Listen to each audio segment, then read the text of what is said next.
Vincent Calbeau, je suis architecte. Pour moi, le challenge, c'était de créer une architecture qui vienne magnifier le paysage entre le lac et la montagne, et notamment le mont Revard.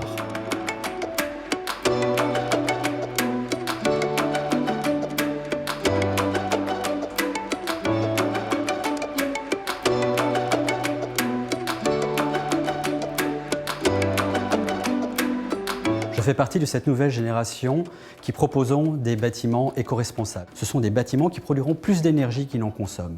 Et cette plus-value énergétique sera redistribuée en temps réel, par exemple au bâtiment Revel, au bâtiment Pétriot ou au bâtiment Pellegrini. C'est ce qu'on appelle la solidarité énergétique.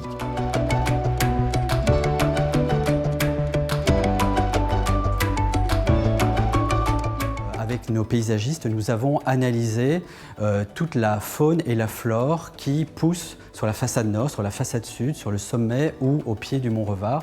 Et nous avons voulu utiliser cette analyse paysagère pour créer un premier prototype inédit en France de forêt verticale.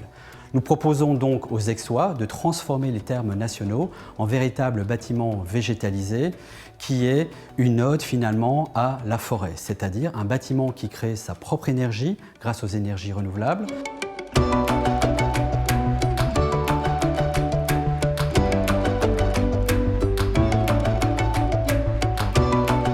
Le projet bas s'appelle l'écume des ondes. Toutes les façades de ce bâtiment rentrent en résonance et dessinent des balcons ondulants. Ces balcons, ils viennent intégrer l'agriculture urbaine à chaque étage et proposent finalement à chaque Aixois d'avoir le meilleur de la vie à la campagne avec le meilleur de la vie en ville.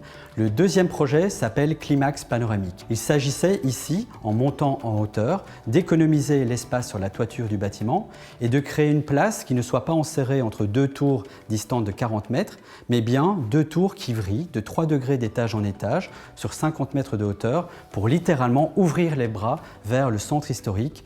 À l'intérieur, les 4 patios historiques qui innervent le bâtiment sur toute sa hauteur, historiquement, ont été mis en valeur par la création de jardins suspendus. Ces 4 patios accueilleront de nouveaux escaliers, et notamment de nouveaux escalators qui permettront de relier la ville basse, la place Mollard, avec la ville haute et sa nouvelle place Georges Ier. Elle permettra d'accéder directement aux vestiges romains qu'elle recouvre et qui seront mis en lumière la nuit.